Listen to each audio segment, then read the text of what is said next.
And you don't need to know the functions that I just went over. I'll go back if you want me to, but just to know that your cells know when to grow, when to not produce, and how to behave. So normal, benign is they have a lot of the features of normal, except the fact is they are not needed. Again, using the word, I would not use the word tumor with your patients if we're talking about benign issues, because tumor often equates to the normal, to the person that's not healthcare. It means cancer. So if you have a benign tumor, that's going to right away, most people think that means that you just told me I have cancer. Cancer cells, on the other hand, are much different than that. They don't know when to quit producing. They divide rapidly. They invade. Their chromosome design pattern is messed up. All the other characteristics that we just went over with normal cells are not there. That's the problem. So we talk about primary and secondary tumors, as I'm sure you already know. We always continue to refer to that cancer by its origin. So if you have breast cancer, it metastasizes, we still diagnose, the primary diagnosis for that patient would still be breast cancer. It doesn't change into now a primary diagnosis of lung cancer, if that makes any sense. The original cancer is how we take it from there, and then we talk about where it's metastasized to. Grading, it's important for you to know this one. Grading is the difference between how much it looks like its parent cell or not. So grading is, we talk about well differentiated, it looks a lot like the parent cell. That's good. It means it's not divided and gone rampant. We call that well differentiated. That cell looks a lot like its parent cell. So it's not taken off on its own and gotten completely morphed into something different. When we talk about cells that are poorly differentiated, they're way off from their parent cell. Not good. So you take a picture with your phone and you send that picture from your phone to your friend, it's going to probably look a lot like the original photo. You took a nice photo on your phone, you sent it to her, and she got it. But if she takes it and she does a snapshot of it, and then she's emailed it to someone, and then they take it from their email, and they put it on the copier, that photo is going to get way off from the original photo. That's what we're talking about. So when you're grading a cell, you're looking at a cell, you're going to analyze how close it is to the parent. The more off from the parent, the more it's divided and done its own thing. Probably the poorer prognosis and the worse things are. Does that make sense? So again, we give them grades when we classify cancer cells. You don't need to know the difference between G1, G2, G3, or G4. What you do need to know is what grading means. And when we talk about a well-differentiated cell, how does that compare to a poorly differentiated cell? That's what you need to know about this slide. You don't have to differentiate between all the rest of that stuff. Very good. Staging is different than grading. Staging, as we're probably familiar with already, is when we break down and we analyze what the cancer is, relationship to the tumor that's present or not, has it spread in the lymph nodes, and has it metastasized. And we score those with a T score, an N score, and an M score. So this is TNM staging. This is staging, not grading. Grading is what we talked about with the parent cell look-alike. Staging is TNM. X is that it can't be found. 0 is there's no evidence of that, or X means it can't be measured. IS means that it stayed localized. If you get that kind of a staging score, IS. And I like to think about that as in this situation. So you're sort of localized. And then T1, 2, 3, and 4. A T2 score does not mean you have 2 tumors. A T2 score does not mean you have a 2-centimeter tumor. It's a range. So a T1 score means that your size tumor is smaller than a T2 score. Smaller than a 3 and a 4. So if you're analyzing the T-score, don't say that a T2 means 2 tumors. It does not. Or don't say that a T2 means 2 centimeters on your tumor. But what you can interpret is that a T2 score means that that tumor is more extensive than a person that has a T1 score. Same thing for the N score.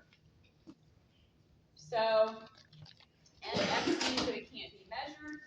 N0, that there is no indication that there's lymph node involvement. And then N1, 2, and 3. And N2 is more involved than an N1 is. The M is metastasis or not. So would you all be able to, if I gave you a staging score, would you be able to sort of do that interpretation, what I just did? I have a practice one that I'll do after bit to help you figure out for sure how that might go. That's staging. And as you know, sometimes people say, oh my gosh, they got stage 4 cancer. That doesn't always necessarily mean that they're going to have a poorer outcome than someone else. There's thousands of treatment plans, there's lots of scenarios that give you different staging scores. Carcinogen is things that cause cancer. Genesis means to generate, to begin, like a generator you use at home. The first book of the Bible is Genesis. So carcinogenesis means anything that causes cancer. There's lots, as you can see and know already. Chemical, there's physical carcinogens, there's viral ones.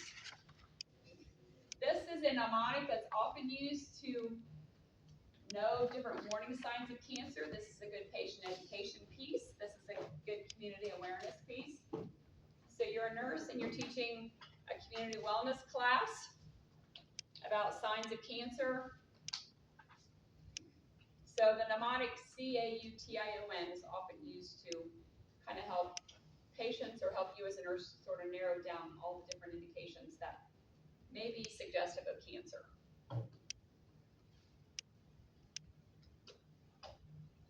And these next slides just spell those out.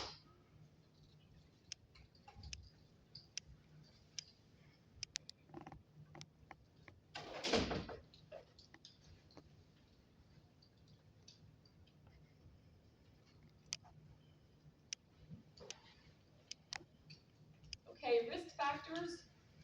The single most risk factor is just being older. Because your cells have had to behave and divide correctly for years and years and years and years. BRCA1, BRCA2, we already talked about with the reproductive discussion. And then there's primary prevention, modifying, removing at-risk tissue. And sometimes we'll do chemo prevention, as we also talked about during reproductive.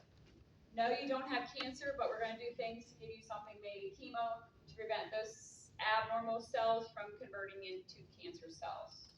Chemo prevention.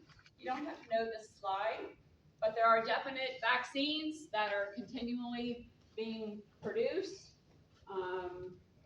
Research as to what we can do to prevent cancer, as you know. So within your career as a nurse, you'll probably see lots and lots of changes in, hopefully, management of cancer patients. If I'm buzzing through these quickly, you don't have to know them for the sake of learning them for this particular content. Any questions of what we just went over? What would probably be the most important parts of that section just now? Staging. What are the 3 parts of the staging score? T, N, and M. Tumor, lymph node, metastasis. Correct. If I give a score for the T score of an IS, what does that mean? Right, it has stayed local. It hasn't spread and divided. Correct. Grading, that would be important for you to know as well. What does that mean? If I'm grading differentiated. What is that? How is that different than well differentiated? Correct. Poorly is bad. It's not, doesn't look very much like its parent cell. Well differentiated means it looks a lot like the parent cell. Better for that. I think we're good. Everybody good with those? Okay, as you know, we'll go over side effects of chemos. If I have a med specific I need you to know, I'll let you know. We could be talking about a long time about all the different chemo methods. When you're going to give chemo as a nurse, you will go through a specific chemo class to learn all those chemo meds and all that stuff to much greater detail than we can ever get into here. It impairs your immune system, as you already know. People have a lot of GI issues with cancer, nerve issues, lots and lots of body systems involved. Oops. This part is important for you to know. This slide is important for you to know. Given a surgery, do you know what type of surgery that it is? Ask yourself, what is the goal of the surgery? So prophylactic, as you probably already know that mole on your back is not cancerous, but I don't want it to turn into cancer, so I'm going to take that mole off. I'm going to do something prophylactically. Diagnostics is as it says. We're going to take a look and do a biopsy to see what our findings, if that's cancerous or not. Cure is that, you know what, your tumor's well contained. It has not grown fingers. I think that today in surgery we can actually remove the tumor and we'll probably just remove completely all the cancer that's in you right now. Cure. Control is that I'm going to debulk that tumor or that cancer. I'm not going to cure it. I'm probably not going to get rid of all of it, but we're going to try to keep it under control. Removing some of the tissue, removing an organ, whatever it is.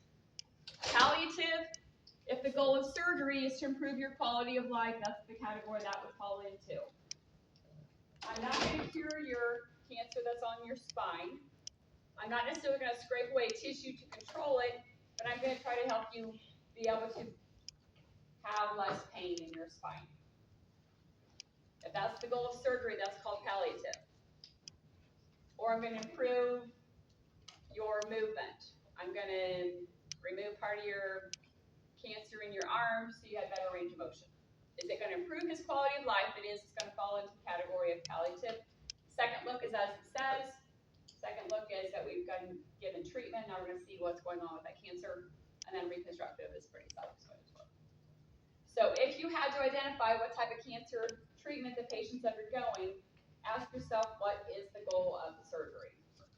You see the documentation that this is what we're going to do in surgery today. Your patient says, well, I'm having surgery today because the doctor said he can completely remove the tumor. He thinks it's going to get all the cancer out. Then you know that means that he's going to have a surgery that's curative. Ask yourself, given that scenario, what's the goal? Radiation, that's beaming from the outside. As you know, there's lots and lots of cancer treatments, different forms, different sequences. Sometimes we radiate before surgery, sometimes we do surgery. So you can tell your patient, just because your friend Susie had it done this way, there's all combinations of recipes for cancer treatment. It'll be individualized to you. But what you do need to know about teletherapy, the patient is not radioactive. There's no source inside of him that's radioactive. It's beaming from the outside. He is not hazardous to someone else because he's not walking around with radiation inside of him. It's beaming from the outside. Tele, that's called teletherapy, that umbrella term. Tele means across. So telegram, telephone, telecommunications.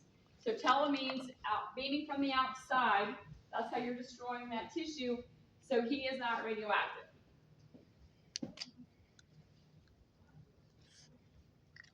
And radiation therapy, kind of like you getting sun exposure when you're laying out in the sun, there's a lot of combinations of the amount that's going to get delivered and the dose and the time it's going to get applied. There's lots and lots of things that play into the treatment plan for that. And these are the different forms. You don't need to know the differences between this one, the next one, the next one. But if you see this written in a chart, or a patient's undergoing that, you kind of have an idea, oh, all those things fall into being from the outside umbrella term.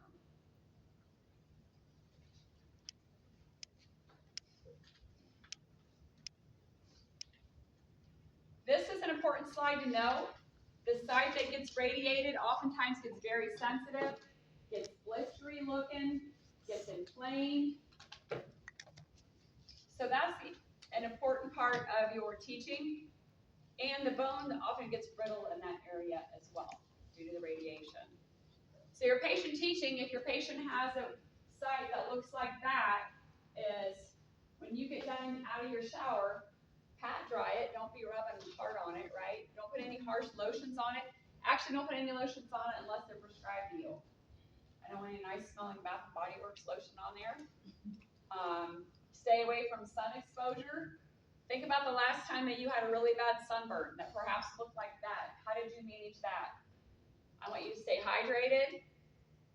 I'm going to be aware that your bone is going to be more brittle in that area.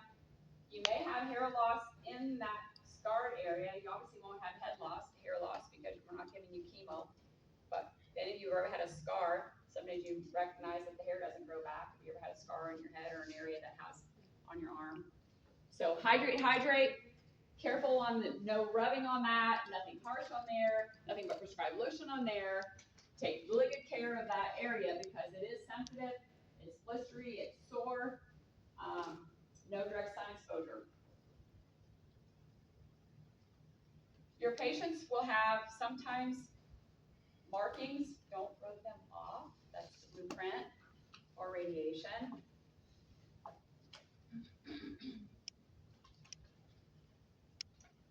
In pink, which probably the arrow should have been red. No direct sun exposure during your treatment and for at least a year afterwards. Again, vulnerability to fracture due to the bone becomes more brittle in that area. Hydrate, hydrate, hydrate. Just like think about the last time you had a bad sunburn. Questions about teletherapy. Is he radioactive or is he not? He's not. Okay. Different than brachytherapy. The umbrella term of brachytherapy is that he has a radiation source inside of him. Knowing that he is radioactive and he can emit that to you, and he is hazardous to others. Different than teletherapy, which is being from the outside. Brachy is a radiation source inside his body of some sort.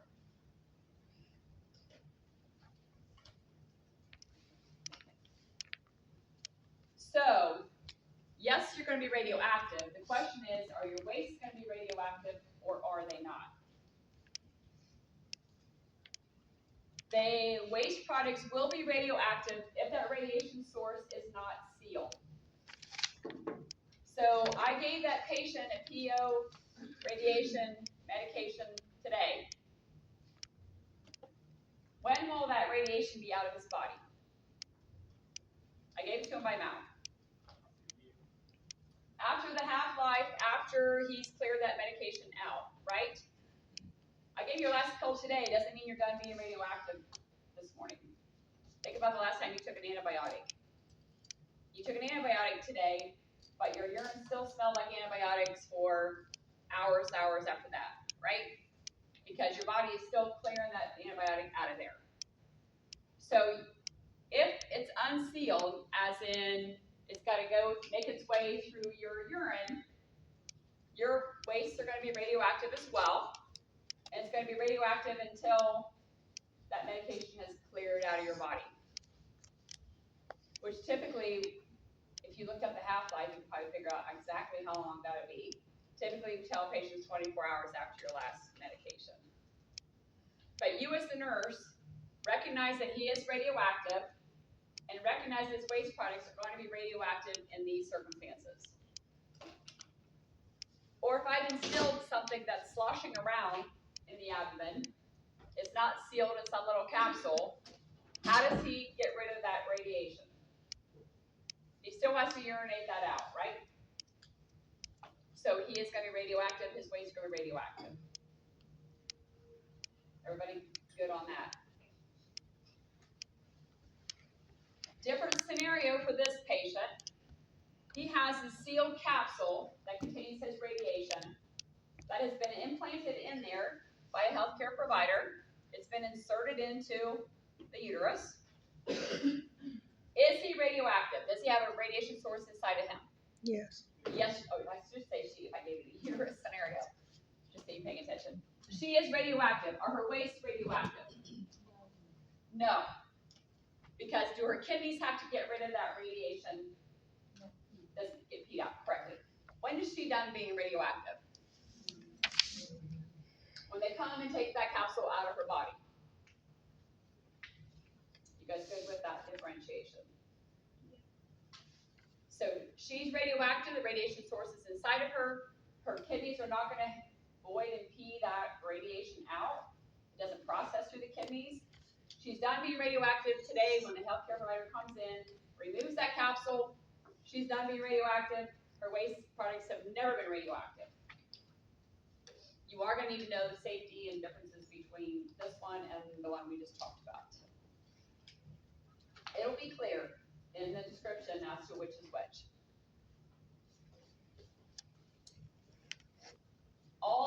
Anytime a patient is radioactive, these guidelines go into place. These guidelines go into place anytime a patient is radioactive. Safety is always your priority. Safety is always a priority, and it probably will be a priority on your test next week as well. So given this scenario, is the patient radioactive or is she not? Are her wastes radioactive or are they not? If she is radioactive, what kind of guidelines are you going to give, instructions are you going to give to your visitors or for your care team? Why do you wear a dosimeter as a nurse? To know how much radiation you've been exposed to. Correct. How much you've been exposed to. It doesn't prevent you from getting radiated, but you all have your individual dosimeter sitting outside the room, and we're keeping track of how much radiation you got, how much you got, how much you got when you gave care to your patient. Keep all linens in the room until the patient is done being radioactive. We don't want you carting linens in and out of the room, especially if their wastes are radioactive. Maybe they've been incontinent, maybe there's a little bit of urine on some of the linens. Leave it all in the room until you all are done with being radioactive with that patient, and then you can take them out. Gather your activities, kind of bunch them up as a care provider. If you have a shield, lead shield, it goes between the door and the patient. We're always trying to protect the patient from emitting radiation to everybody else out here. No young visitors, as you can see on the guidelines. No pregnant visitors. We don't want anyone else getting exposed to the radiation if possible. So yes, you'll need to instruct your visitors or instruct your staff or know for your own sake, how do I give care to this patient that's radioactive by following these guidelines. Wife is trying to conceive as a male. So it means you as a nurse, if you are trying to use no care for the person. Nobody, if you're trying to have a baby, you think you might be pregnant, you would not want to take care of that patient. Because you do not want to expose yourself to radiation. Because you might damage your parts, or you might damage the baby if you are pregnant and don't know it. Or if you are pregnant. Would they be inpatient while they have like an implant? It all depends, not necessarily. Okay, Yeah. so like they It's all over the need place. to follow this at home too. Correct. Okay. Yep, that's a great question. Because, you know, obviously if you took a radiation pill, you probably would not be sitting there as an inpatient. You'd be going home, and yes, absolutely, all these guidelines go into play at that point. Questions about what I just went over. So knowing what teletherapy means, patient instructions for that, patient education for that person undergoing teletherapy. We already talked about management of that site. Brachytherapy, what that means, which type means that you're going to be radioactive and your waste products are going to be radioactive, which type means that you're going to be radioactive but your waste products are not going to be radioactive, and visitor staff guidelines Got any of that? Okay, this category of meds is anything used to treat cancer. So it can be antibiotics, it could be chemo, it could be lots and lots of different kinds of medications. Neoplasm, again, break the word down, means a new tumor. You don't have to know how all these things work, but it's super cool. I don't know who's smart enough in the lab to figure out how to make all these medications work. Some of the medications change the way the DNA is made up. Some medications change the way the whole thing's metabolized, cell division. Some changes the formation of the cells. Again, some mess with the DNA. If you can spell that first word, you can get extra credit points. No, I'm kidding. So as you can see, there's lots of ways that medications work. This is sort of the latest thought, dose-dense therapy versus dragging out chemo for 8 weeks. We try to get you in here 3 times a week and hit it hard for a short amount of time. That's called dose-dense therapy. Assuming your patient can handle the side effects and medical labs and all that stuff. But you hear that terminology, that's what that means. We try to hit it harder for a short amount of time versus a longer amount of time, less dose. But sometimes patients can't tolerate it, as you probably know. Lots of ways we can give chemo. In red, in pink, in bold. You're only allowed to give chemo as a registered nurse if you've gone through an approved chemotherapy program, according to the Oncology board. You can monitor a patient giving chemo, but you can't initiate and start that new ID up if you've not been through a certification course.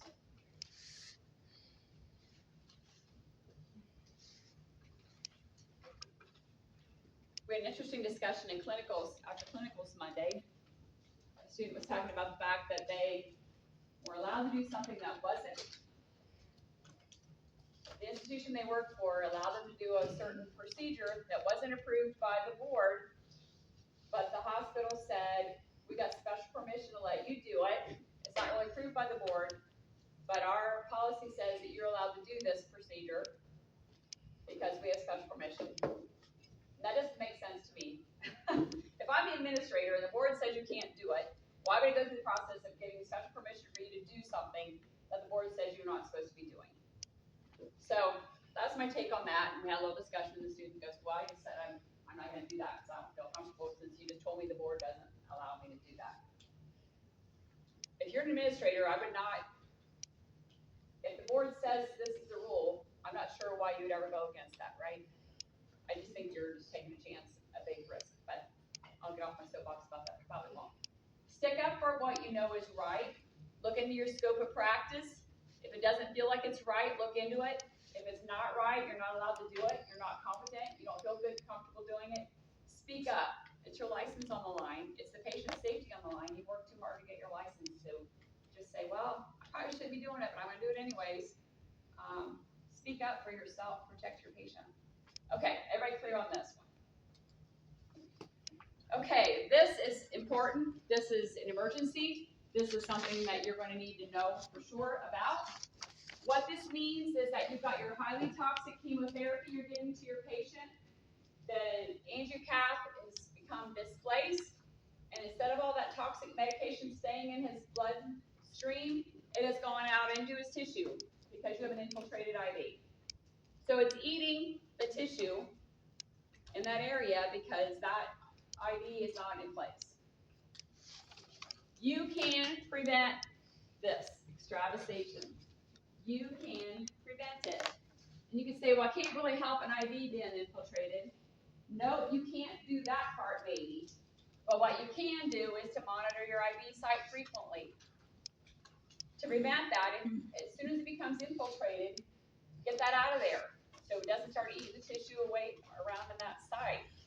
And that includes answering alarms frequently. You know what, while you're getting your chemotherapy, Mr. Smith, I'm going to have your bed turned this way so I can see your hand every time I walk by your room.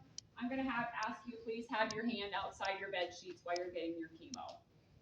Because my job is to really keep a good eye on your site. As soon as you feel something abnormal on your site, please put your light on. Because I do not want this to go outside of your bloodstream, and I don't want to start causing problems with the tissue that's around your IV site. So you're the nurse. This has occurred just by the way it happens. Your job then, obviously, is to take that IV out. If they have an antidote, sometimes we have an antidote for chemotherapy. It comes with a little sub-Q needle, and you can just inject the antidote around that site to try to prevent that tissue from getting eaten away. So have an antidote kit in the room if there's one available, and cold compresses, warm compresses, depending on what you need for comfort. That's your treatment plan for that. So you don't end up with a hand that looks like that. Do I have the lights okay in here? Do you need to change these at all? You just holler. And as you know, more that gets eaten away, there's lots of potential problems that could occur. Know what you're doing when you're giving chemo. Pay close attention and don't let your patient reset their alarms because they're trying to sleep. My mother-in-law's husband said that one time when he was in. He wasn't getting chemo, he was getting something else. He goes, yeah, that alarm was driving me nuts, so they told me how to reset this pump over here, so I just reach up. I'm kind of half sleeping sometimes. I just hit reset, do this. I'm like, oh, don't keep doing that. And do not put something tight, Coban, a tight wrap on that side. You guys in clinicals are probably tired of me.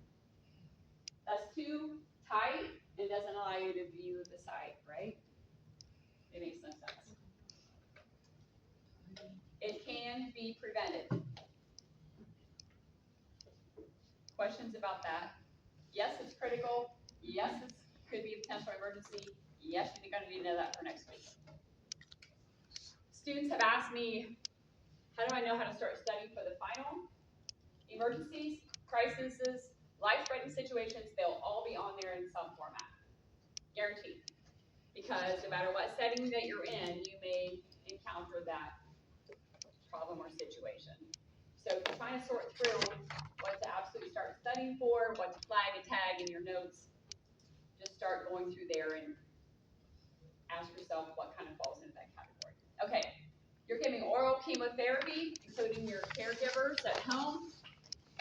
You need to either wear the specially designed chemo gloves or at least double gloves. Because you don't want to get yourself exposed to the chemotherapy either, because you're the caregiver and you're taking them out of the packet and giving them to your patient. Education for your families and caregivers is absolutely critical.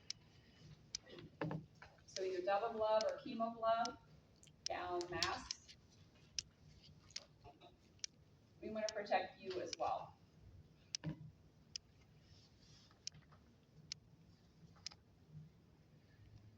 Don't change the format of oral chemotherapy drugs. If the patient's got an NG or some other situation, collaborate with your pharmacy to see what else are options for you with that.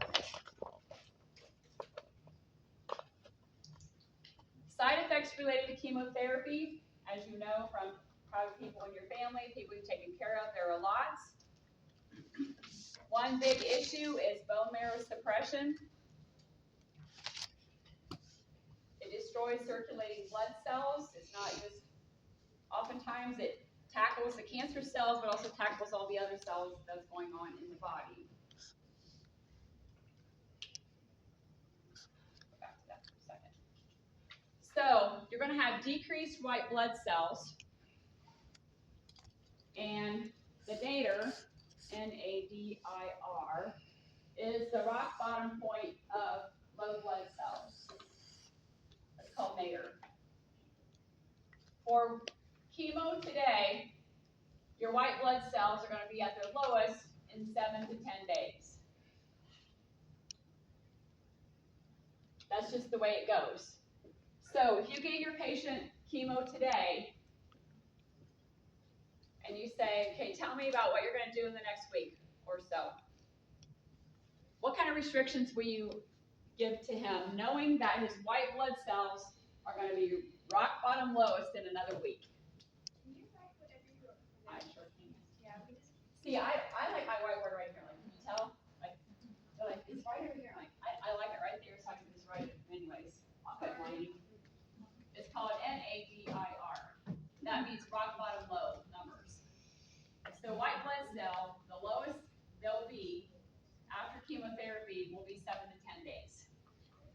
So what do I want to know about what you're doing in a week from now? Related to that specifically. Because you're immunocompromised. You're going to be severely immunocompromised in 7 to 10 days from now. So what kind of restrictions am I going to have you implement? Correct.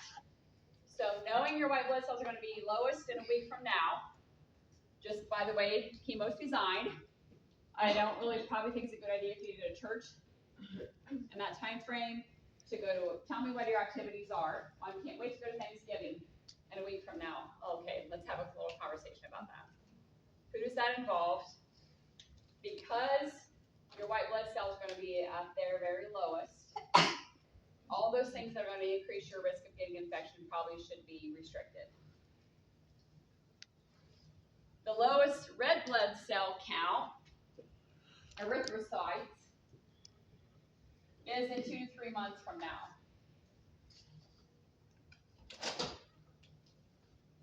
Erythrocytes. So what do I know? What do I want to figure out with my patient related to that time frame? Red blood cells bottom out 2 to 3 months after. How is that going to impact my patient in 2 months from now? What do I have to restrict or be concerned about if you have really low red blood cells? Not necessarily that. What happens when you have low red blood cells? You have low hemoglobin. What's your tolerance to activity when you have low red blood cells? Fatigue. So tell me about, do you have any vacations planned, anything in a couple months from now? Well, I have a weekend away planned. Okay, tell me what that's going to look like. Well, we're just going to chill in a hotel room, my spouse and I, and we're just going to take it easy we're just going to go to Indiana. Okay, that's probably okay. Tell me about your vacation. Well, in 2 months from now, we have this big hiking trip planned, and we're going to go out west for 3 weeks. Okay, you probably won't be able to tolerate that much activity. Because your red blood cell count is going to be really low at that point in time. That's the teaching and education that needs to go with that knowledge. And I can attest to that because, again, my mother-in-law's husband had multiple myeloma, got chemo around here at Christmas. We went to their place in Florida over spring break. And we get there, and the first thing my mother-in-law says is, oh my God, he's gotten so lazy. He just watched me wash the car, he watched me. Well, what's going on with red blood cells when we were there on spring break in March? He got his chemo at Christmas. Low. So what kind of activity level and tolerance does he have? None. Minimal, right? No one really recognized that was going on, but he was just tired all the time. Well, that's because his red blood cell count is really low right now. And that's why he does not feel up to doing anything like that. So your job as a nurse is to recognize that, to get a good information from your patient to find out what they have planned ahead, and can I help you? Because I know for a fact that this is when your counts are going to be low. Platelet count, the data for that one is 7 to 10 days after chemo. Don't mix those two up, we just talked about that. 7 to 10 days after. So what kind of history or what kind of information do you want to talk to your patient about with that? Bleeding risk. Pardon me? Bleeding risk. So what do you want to find out I'm doing in a week from now on your patient? What kind of activities are you planning for the next 7 to 10 days out? Well, we always have an annual family football. Oh. Like football. Do you play football? Yeah, I usually do. Okay. This year, knowing that your platelet count is going to be really low. Correct. I got to shake in head no. This year it's not going to be an option for you to actually play football. Because a slight injury might cause you to have really increased bleeding because your platelet count is going to be really low. So I don't really want you doing physical activity when I know for a fact that your platelets are going to be really low 7 to 10 to 14 days from now. Well, should they not even be out that much because their white blood cells are going to be low anyway? Well, that's another good question. You have a good thought on that. 7 to 14 is probably safer. Yeah, the question we had is, should you be at the family function because your white count's going to be low and so are your platelet counts? Good question. How many people does that involve? Are you all in a big room group together? Is it outside that you can sit on the bench and maybe wear a mask, not be exposed? Yeah, that's great. How long should you advise the patient that it's going to take to recoup those red blood cells? Like, is it going to take another 2 to 3 months to get back to? There's lots of varying factors depending on how much chemo and all that stuff. Okay. For the sake of next week, my answer is going to be don't go there. Okay. But that's a valid question because, as you know, if I have ongoing chemo, does just keep resetting itself? You know, it's like, in theory, it could, right? I mean, we can always be in a state of decreased counts depending on your formula. That's a great question. So it actually probably resets every time you get chemo. We're back to the same increment. But for the sake of clarity, I won't give you that scenario.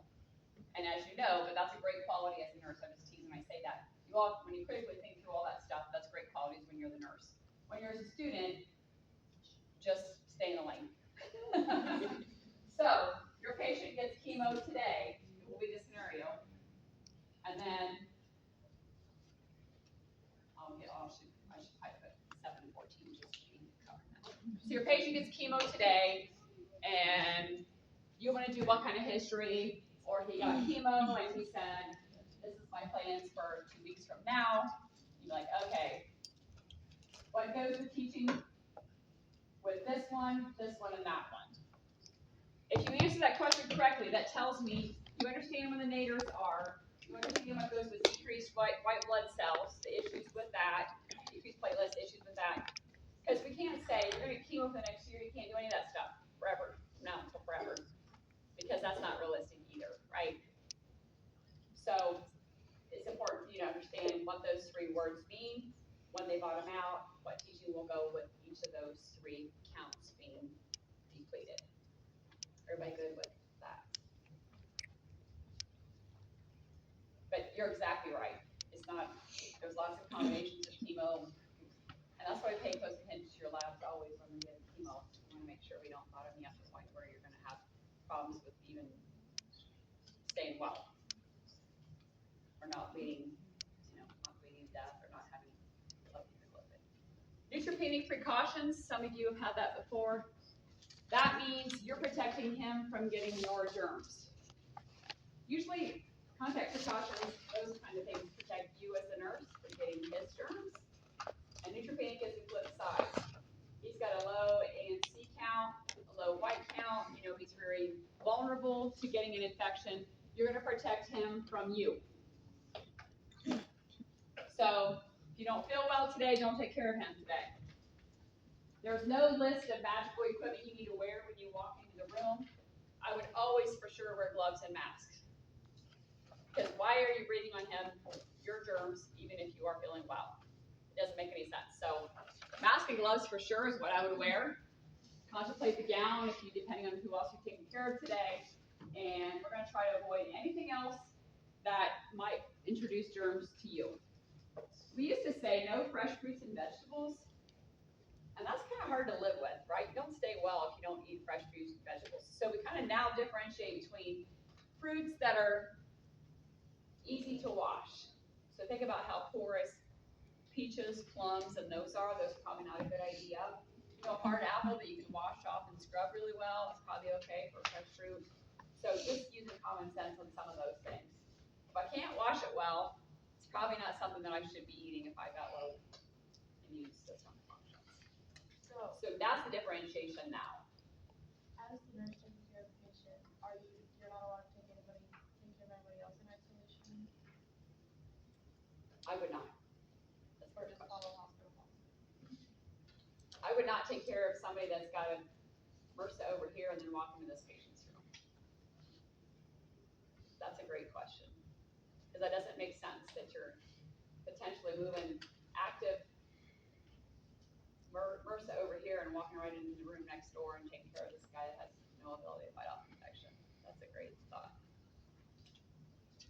And like I said, there's no magical list of what to wear. Just use common sense as his nurse. Don't feel well, don't go in there. Don't take care of somebody else who's got a red blood going on. Your kid's at home sick, don't take care of that patient today. It's not fair to him if you're gonna compromise his immune system even further because you knowingly went in there and, explain that to visitors as well. You really can't fight off infection very well right now, so if you were, I heard you coughing down the hall, probably shouldn't visit today. Okay, low platelet counts, thrombocytopenia, thrombocyte means platelets, penia means decreased number of. So we can do things to boost the immune system, transfusions. We can do nucogens, other immune boosters, platelet boosters.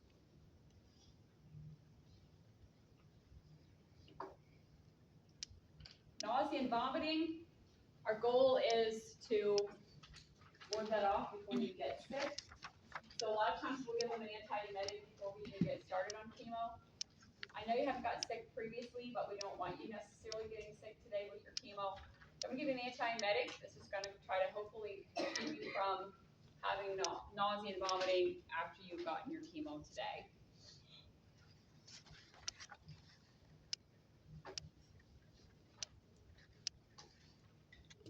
Caution. One is an antiemetic on this screen, one is not. Don't mix them up. So you're getting ready to take care of your patient who's getting chemo. You're gonna give her an antiemetic. You're gonna select which one of these medications to give to her. I remember the antiemetic because it's got a Z in it. I don't know why it's A to Z. I'm not sure why that makes any sense, but that's all right. And it's got EM in the middle of it. EM, which that one does not. So emesis. It's got EM right there in the middle of it. Might be a way to kind of get. I said there wasn't much in the way of medications today, and this is one.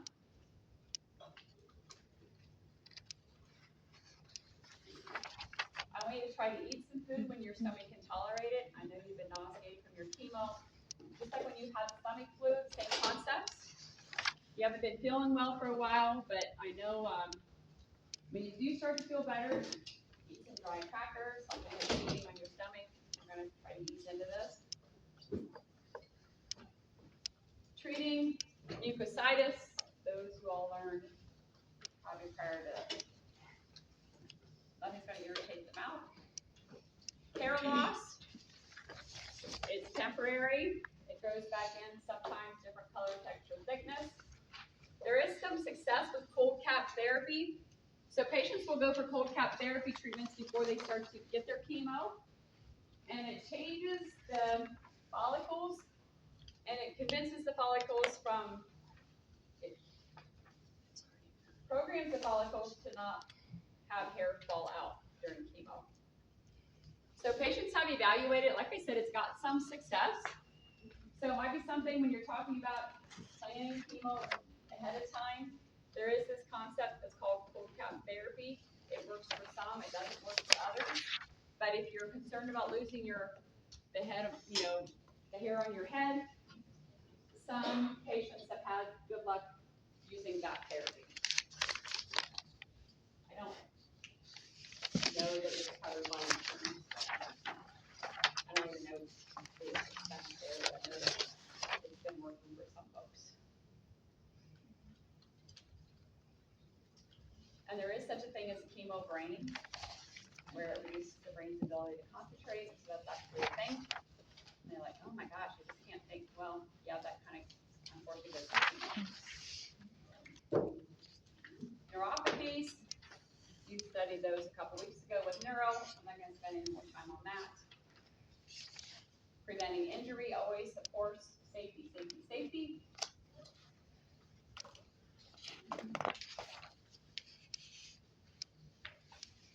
Sometimes we do things that modify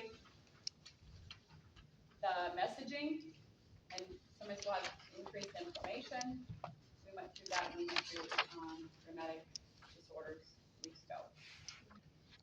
Again, you don't have to know these, but there's lots of ways that chemo works. We have targeted therapy, which is less severe on the normal cells, right? It cells. We've got signaling that can get inhibited, stopped. We can boost growth factors. So as you can see, there's lots and lots and lots of things. You can study these in more detail when you have nothing better to do with your time. We can change the hormone feed, which we talked about during reproductive. Side effects, we already covered that during reproductive. I'm not going to cover that again today. Okay. Questions on that? So probably for that, what you need to know most importantly is what we talked about, the low counts, when they're going to be low, what those words mean, the implications for your patient when he's got a low platelet count, what's important information for you to take in and know and talk about with your patient related to those rock bottom days, numbers, months, all that. Side effects, managing of those, just generally speaking, as we just went through. Information for your patient, hair regrowth, managing inflammation of mouth, neutropenic precautions. We have questions on any of those parts. Take a break now or take a break after we get to the emergencies? Okay, after that. They are called emergencies, which means that you need to know these. Sepsis. That's when his white count is really low. He is immune boosting, his immune system is depleted. I'm not going to spend time on that. We already went through that a long time ago. We talked about left shift and stuff. I won't spend time on it next week. You may perhaps see it again on your final. But knowing, of course, that his immune system could be depleted and that we need to manage that. This is important to know. DIC is difficult to treat and manage. So what happens is there's thrombosis and hemorrhaging going on at the same time for your patient. It's a state of hypercoagulation. The problem is there's too much clotting going on. The clotting mechanisms all get used up, and then he starts to bleed. That's the problem. So it's a clotting issue, the fact that there's too much platelets activity, too much clotting, all those get used up, and then he starts to bleed. So now as his nurse, you're dealing with a lot of clotting, and you're dealing with a lot of bleeding, and that's the problem. Lots of things can set that off. Decreased blood flow because of the lots and lots of clotting, so you're managing all critical body system involvements. And sometimes we don't even realize that's going on, and I speak to that because you'll cover this more when you get to OB next semester. But sometimes people, after they have a baby, the mom's body just cannot figure out how to get back to normal, and this is a complication also related to childbirth. This is a complication of cancer, and you as the nurse, again, recognize what's going on, and it's a matter of trying to manage the clotting and trying to manage the bleeding. And that's where the tricky part. Sometimes the prognosis is not great because it's hard to keep that all under control. So bleeding under the skin, the TKI is never normal, dark particles are never normal. We've been through that before. Hematomas, things that are showing up, they're like, oh man, I wonder what they've got going on. Lots of things can cause a patient to have DIC, as you can see. Important to know what is the lab values. Important to know those lab values on your screen. Why do you have a high PTT? And a high PT, what are those indicative of? The bleeding. Platelet count is low because your clotting mechanisms are used up. And therefore, because the clotting mechanism is used up, your bleeding times are going to be high. Does that make sense to you all? You expect a low platelet count because your clotting mechanisms are used up, because there's hypercoagulation going on, and and therefore your bleeding times are going to be high. Your patient has DIC, you expect low lab findings. And if you understand what those lab values are looking at, that should be pretty easy to figure out which direction they will go. Low platelets, mechanisms are used up. High bleeding times.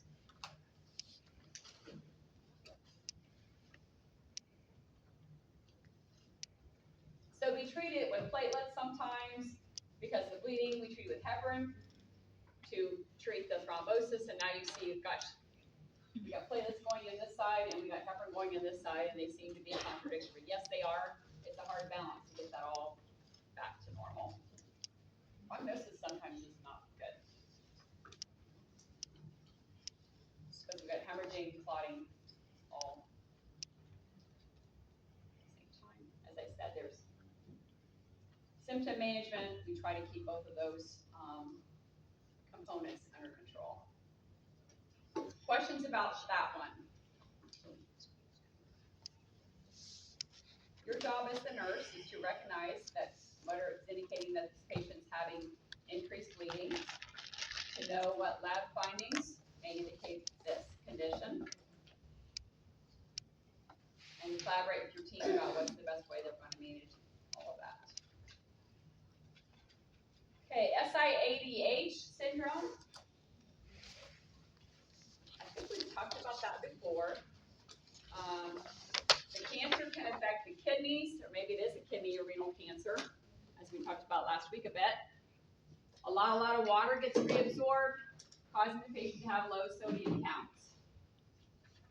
Antidiuretic means, diuresis means getting rid of fluid. Anti means not getting rid of fluid, retaining fluid. So that's the issue. Too much water on board is going to dilute that sodium, and the patient's going to experience low sodium levels. That's what that SIADH means. The problem isn't necessarily the sodium piece of that is messed up. The problem is diluted because there's too much water. The low sodium is a result of excess water. The analogy that I gave you about the lemonade, yes, I put 1 pack of lemonade in. That wasn't the problem. The problem was there's too much water. That's what caused the abnormality. So because they're not diuresing, you're going to have high levels of antidiuretic hormone, low sodium levels. That's just what we just talked about. The patient's going to have too much water on board, and he's going to have low urinary output because he's retaining a lot of water. Because his cancer has affected his kidneys, whether the cancer is in the kidneys or a combination thereof. And we went over all the renal stuff last week. Indications of low sodium. It's important for you to monitor those, recognize those. As you can tell, there's a lot of neuro changes that go on, that go with these symptoms. Muscle issues. Sodium less than about 110 can equate to seizure, coma, or death. So abnormal sodium levels aren't something you want to mess around with. Because a little bit of change one way or the other on sodium changes a lot for the patient. So you suspect the patient has SIADH. You expect what symptoms? I gave you a sodium level of 115. What symptoms do you expect to find? Or your patient has SIADH related to his cancer. What sodium level do you expect? So there can be lots of ways that we can kind of work your thinking on that. Treat the cause, increase sodium intake, because you have too much retention of fluid, all of those things that go with fluid retention. Pulmonary edema, where there's fluid building up in the lung chest cavity, which suffocates the lungs. Crackles, regular vein distension, all those normal indications that you already have familiar with. Spinal cord compression could be an issue. I'm not going to spend time on that. We went through neuro a couple weeks ago. This is another issue. This this is another issue that could be a complication. Hypercalcemia, high levels of calcium, especially cancers that are affecting the bone, breast, lung, things like that. Here are manifestations of hypercalcemia. Again, some GI stuff, as you can see, muscle movement issues. High calcium can cause you to have EKG changes. This really is.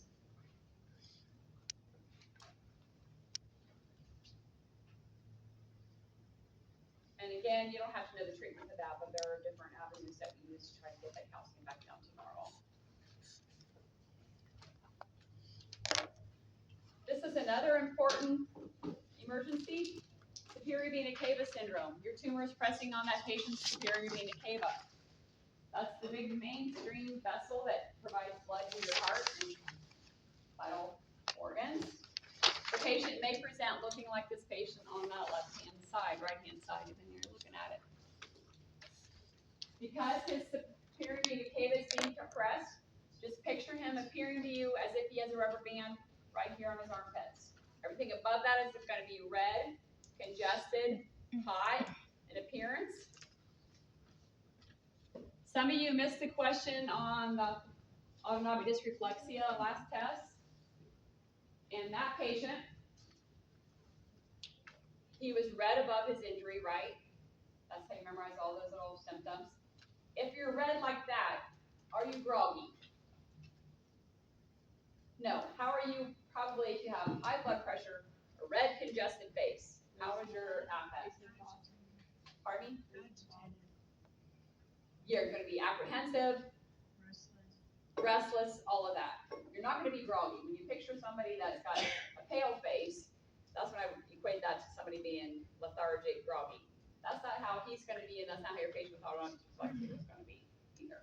So is this kind of like the same looking as autonomic dysreflexia? Yes, it is. Just picture a rubber band right on his armpits.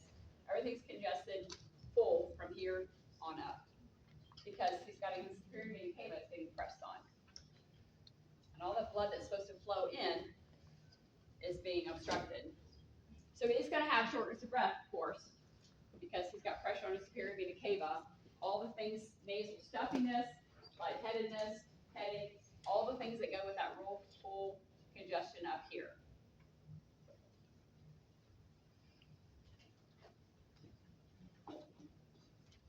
Questions about that?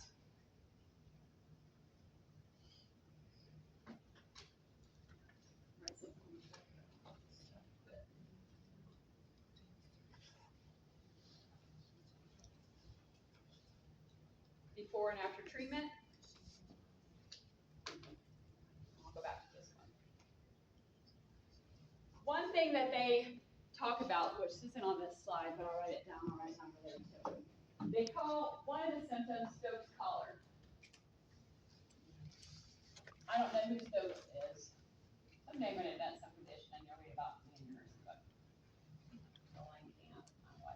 Stokes collar means that your patient can't really specify necessarily, but it said, gosh, I've been getting up in the morning and I feel like my shirt is buttoned too tight. I feel like I got the top button on my shirt too tight. That's called Stokes collar. S-T-O-K-E-S. That's not something that you assess as his nurse. That's something he reports to you, and that's what we call that. That may say, oh gosh, I know he's got a tumor close to the superior vena cava, and he's waking up with obviously probably some swelling here, right? Especially when you lay flat. So he said, I wake up and I feel like I've got a constant state of my shirt being buttoned too tight. That's called Stokes collar. That may be one of the first indications that you as a nurse pick up on the fact that maybe he's getting more pressure on his superior vena cava, because obviously you're getting swollen up when you're laying down, if that's how you're feeling. That's not something you assess as his nurse. That may be something he report to you, though. Does that make sense? Do you ever feel like, I know that you have a tumor in that area. Do you ever feel like you wake up in the morning that you've got something restricting your neck? Yeah, actually I do. you would document that, patient reports, Stokes collar, that's what that means. Treatment then again is to, your priority as his nurse, is to keep him breathing, picking up on those symptoms of that, and then intervention sometimes is a stent or debulking that tumor or whatever it might be. Your priority as his nurse though is obviously to keep him breathing in the meanwhile, until we can get that tumor altered. Questions about that syndrome? These are emergencies.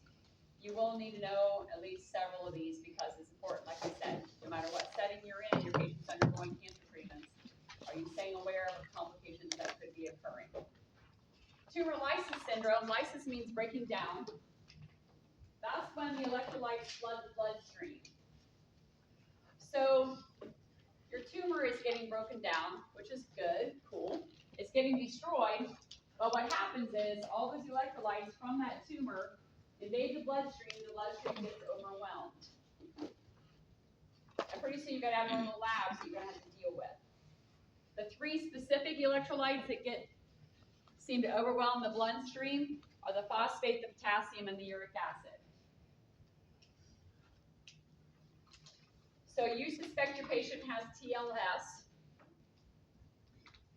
You expect what lab findings?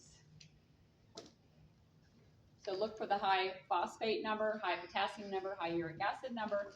Phosphate goes up, calcium goes down.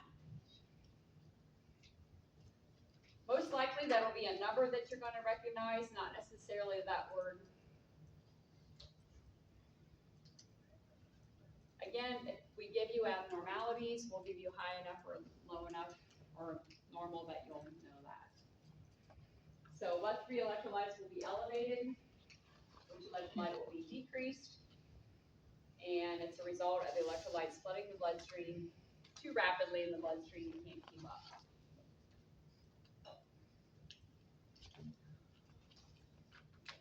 That's why we go over lab values and normals all along. So things like this, you recognize what's normal, what's high, what's low, all those. Again, this is kind of a repeat of the previous slide. The influx, the kidneys can't keep up. Uric acid starts to build up in the kidneys, the patient experiences symptoms of gout. You know, that was related to increased uric acid. Remember that? I know it's been a bit ago. The kidneys keep attempting to get rid of these extra electrolytes. Then we have the acute kidney injury issues that we had last week that we talked about already. So your patient comes in and has a potassium level of 6, then you're implementing all that stuff we talked about last week.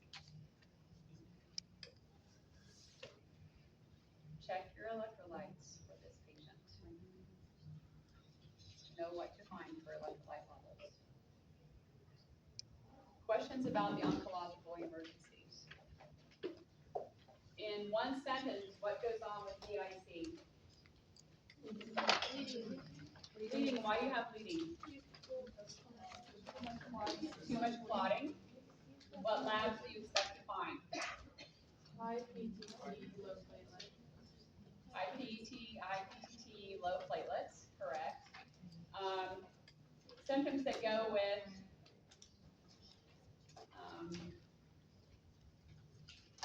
what's going on with tumor lysis syndrome?